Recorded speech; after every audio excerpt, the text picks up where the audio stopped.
Every family has a charity case. Curtis Vance said it into the microphone, and 70 people laughed. Across the room, Dale Ferris stood by the coat rack in a jacket that no longer fit, holding the folder Curtis had pushed into his hands 10 minutes earlier. Sign away his share of the lake house, take the check, leave the family quietly before the toast. Then Dale saw his 10-year-old daughter lower her eyes while the room laughed at her father. That was the moment he stopped reaching for the pen and reached instead for the small dented tin box inside his coat. Because inside that box was the one thing Curtis never expected the family freeloader to have: receipts with names the whole room would recognize. The party was the Vance family's 40th anniversary, held in a rented hall above the lake. Dale had not wanted to come. He came because Josie wanted to see her grandfather, and because a promise is a promise. The Vances were the kind of people who noticed what you drove before they asked how you were. Dale drove a tow truck with a dented boom and a magnet sign, and they had never once let him forget it. 10 minutes before the toast, Curtis found him by the coat rack. Curtis ran the family firm now, and he spoke to Dale the way you speak to a contractor you have already decided not to pay. "We think it's time to make things clean," Curtis said, and slid a folder onto the little table between them. Inside was a settlement, one check big enough to clear every debt Dale had. In exchange, Dale would sign away his third of the lake house and step back from the family for good. What Curtis did not say out loud was why he needed that signature so badly. The family firm had a loan review on Monday. The bank wanted the lake house as clean collateral, and Dale's share was the one piece Curtis could not control. "Maggie's gone," Curtis said gently, the way cruelty sounds when it wants to be thanked. "There's no reason to keep pretending we're one family." He tapped the signature line. "Sign it before the toast, and nobody has to be embarrassed tonight." Then he walked back toward the stage, where a plaque waited under a white cloth. For 5 years, Dale had been broke in a way nobody in that room cared to understand. They saw the dented truck. They saw the jacket gone shiny at the elbows. They saw him skip dinners, decline trips, and limp through every family gathering like a man who had made bad choices. What they did not see were the nights he came home after sunrise, with his hands cramped around the steering wheel. They did not see Maggie's car leave the driveway with a sold sign taped inside the window. They did not see him fold hospital letters, bank notices, and school invoices into the same small tin box, month after month. Because 5 years earlier, Dale's wife had died with her hand in his. Her last clear words were not about herself. "Don't let them fall apart, Dale," Maggie whispered. "They don't know how to ask for help." He promised her he wouldn't, and Dale kept the receipts for one reason: not to shame anyone, not to collect applause. He kept them because he had promised a dying woman that if her family ever forgot what love costs, he would remember it for them. So he never told them, he just let them call him a freeloader, and paid. The lights dimmed for the toast. Curtis stood on the little stage with a glass in his hand and the covered plaque beside him. He thanked the caterers. He thanked his parents. He thanked the family for building something that lasted. Then he found Dale in the crowd and smiled into the microphone. "Dale, don't worry, we saved you a plate," Curtis said. "You've always had a gift for finding the free things." The room laughed, warm and easy, the way people laugh when the joke is about someone who won't fight back. Near the front, a cousin named Brett lifted his phone.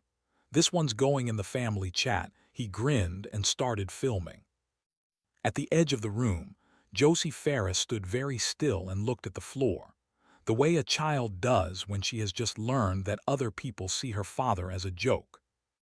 Dale saw her do it. That was the only thing in the room that could still hurt him. On the stage, Curtis reached for the cloth over the plaque. "And now," he said, "to the man who really kept this family together. Most of the room was already turning toward Curtis. Back at the little table, the folder was still open. The pen was still resting on the signature line. Dale looked at the number on the check, and for one long breath, he let himself want it. It would end the double shifts. It would fix the knee he had limped on for 3 winters. It would mean he never had to stand in a room like this one again. He picked up the pen. He set the tip against the paper.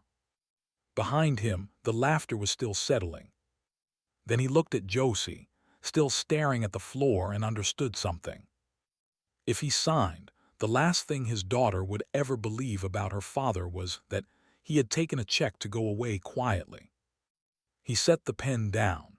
He reached into the inside pocket of the jacket that no longer fit him, and he walked toward the stage while Curtis was still talking. Dale stopped at the front of the room and set the small dented tin box on the table beside the covered plaque. He did not raise his voice. "You can call me whatever you want, Curtis," he said, "but not in front of my daughter, not tonight." Then he opened the lid. He took the top page from the box and read one line into the quiet. Mercy General Hospital, Cardiac Unit, $18,140, paid in full the same week Walt came home. A few people still smiled, waiting for the joke to explain itself. Then Walt Vance, Maggie's father, reached for the page. He squinted at the hospital name, then at the date, then at the amount. His hand changed first. It started to shake. Someone near the back gave one last nervous laugh, then stopped when nobody joined. Brett's phone lowered on its own. A woman near the cake set her fork down without taking a bite. The laughter did not fade. It simply stopped, the way a sound stops when the reason for it is gone. Nobody was looking at the plaque anymore. Not the guests, not Curtis, not even the man whose name was still hidden under the cloth. "That was mine," Walt said, into a room gone so quiet you could hear the ice settle in the glasses. "The anonymous one, Mercy General. I begged them for years to tell me who paid it. They never would." Dale did not answer him with a speech. He turned the box so the room could see inside. Canceled checks in his own name, receipts, a spiral notebook with a line for every month. Kayla's 2 years of tuition. The winter Curtis's company came up short. The lake house mortgage, the 4 months it stood behind before the auction notice went up. A running total at the bottom of the last page, $61,400 across 5 years. Near the front, Kayla put a hand over her mouth. "That was my tuition," she whispered. Curtis found his voice because pride always tries once. "That could be anyone's numbers," he said. "You can't just put papers in a box and—" Walt turned to him, and for the first time that night, Curtis stopped talking before he was finished. Walt looked at Brett, whose phone was hanging uselessly at his side. "You were recording when they laughed," Walt said. "Record this part too." Brett swallowed, then he lifted the phone again. Walt handed Curtis the top canceled check. "Read the payer name." Curtis looked at the paper, then at the camera, then at the room that had laughed with him.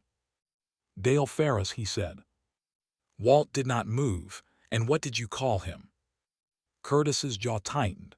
"Nobody helped him. Nobody laughed for him. I called him a charity case," Curtis said. Walt waited.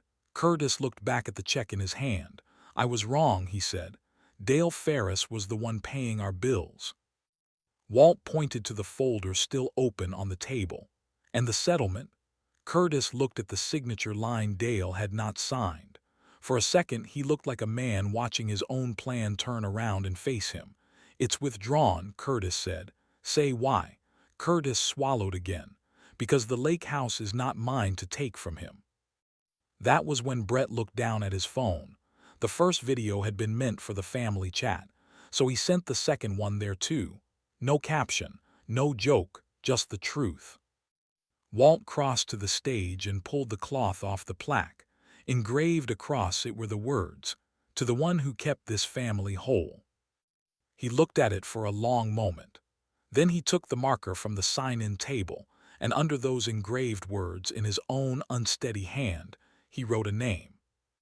He carried the plaque to the microphone, the same microphone that had called Dale a charity case 10 minutes before. And he read it into that microphone so the whole room heard, Dale Ferris. At the edge of the room, a small voice said the thing that turned a moment into a memory. "Grandpa," Josie said, "say it again." Walt looked at the girl who had spent the night staring at the floor. "Dale Ferris," he said again, louder. This time, Josie was not looking down. Dale reached across the little table and closed the folder with the check still inside it, unsigned. He was not selling his third of the lake house. Josie would keep her summers. She would keep the porch where her mother used to braid her hair. She would keep the place where Maggie's laugh still seemed to live in the walls. Dale did not gloat. He did not ask for applause. He looked at Curtis and said only one thing. "Maggie asked me to keep this family together," he said. "She never asked me to let my daughter watch you turn me into a joke." Curtis had no answer. Neither did the room. Dale picked up the tin box. Then he picked up his daughter, and the two of them walked out the same door they had come in through. But this time, nobody laughed. He could have signed the check, taken the money, and let them keep the lie forever. Instead, he set one box on the table and made the same room that laughed at him, read his name out loud. "So tell me, if you were Dale, would you take the check and walk away clean? Or would you make them say your name right in the same room where they tried to shame you? Tell me what you would have done in the comments, because sometimes the loudest thing a quiet man ever does is refuse to disappear."